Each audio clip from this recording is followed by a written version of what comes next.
So I wasn't going to make a video on this because all this information was coming from just one guy on Twitter who was like, this dude's guilty, case closed, and then puts on his sunglasses like the dude from CSI Miami and then starts screaming. But as the days went on, more and more things started happening that led me to believe that Dr. Disrespect was messaging a minor and wanted to meet up with said minor. Quick rundown, apparently Dr. Disrespect was let go from Twitch 4 years ago and nobody knew why. The man himself wouldn't even tell us. He then came back to YouTube and basically rose to where he once was, if not being even more popular than he was on Twitch. But then, like I said, Cody came out of nowhere and was like, here's the missing link. And now even Bloomberg has written articles about this. But recently, the disrespectful doctor himself put out a response, literally 43 minutes ago. And it's pretty lengthy, you can go over to his Twitter and see it for yourself. But the one part I want to focus on is this paragraph right here. And no, I'm not cherry picking information. Everything before and after this paragraph is just trying to explain what he said in this paragraph. But he says, were there Twitch whisper messages with an individual minor back in 2017? The answer is yes.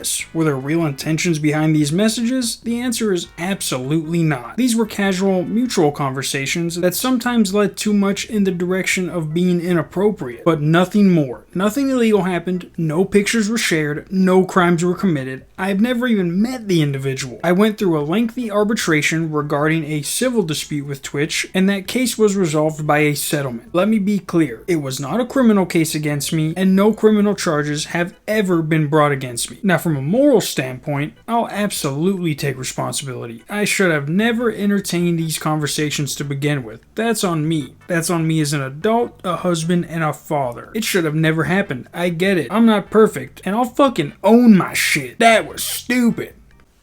Really? Now, there are some people calling him out for editing out the word minor from the original tweet, but regardless if he did or didn't, he literally admitted to inappropriately texting a minor. Just because you didn't send any pictures doesn't mean that what you were doing wasn't enough to get you fired. It's easy to say now that there were no real intentions behind those messages, but who knows how far you would have taken it if you didn't get caught. And the fact that we're barely finding out about this 4 years later doesn't help either. There have been so many people who have done exactly what he did, only to be blackballed as an influencer. Meanwhile, this dude's getting his own headphones, announcing draft picks, getting a fucking Mountain Dew sponsor. I love Mountain Dew! Basically doing everything somebody that hasn't done what he did would be doing. But now it seems like everything is happening all at once. Turtle Beach, the people who sold his headphones, removed all his merch and references from their website. His gaming company has cut ties with him, saying, we assumed his innocence and began speaking with parties involved, and in order to maintain our principles and standards as a studio and individuals, we needed to act. For that reason, we are terminating our relationship with Guy immediately. Of course his name is Guy. What, does he have a friend named Buddy? And literally, as I'm editing this video, just because I've been looking up information on this, I'm getting tweets from people that I don't even normally see tweets from. Like this dude Robert, and my bad if I don't know who this is, but this dude Robert is like, if you inappropriately message minors, I can't work with you, period. And then Charlie is like, confessing to messaging a minor inappropriately, but saying there wasn't any real intent is almost verbatim what people used to say to Chris Hansen, which is literally true. You can go back and watch any Chris Hansen video, and anytime those predators get asked a question about what they want to do, they're like, I didn't mean to do anything. I wasn't really going to do anything. And then Chris is like, it says here you wanted to finger paint naked? And then they're like, I don't see anything wrong with finger painting, Chris. Come on.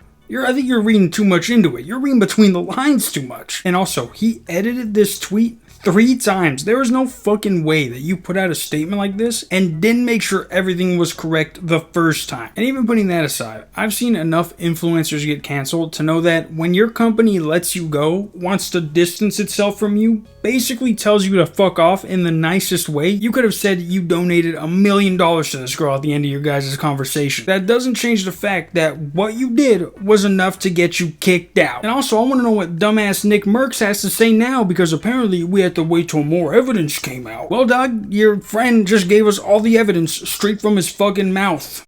Yo, checking in.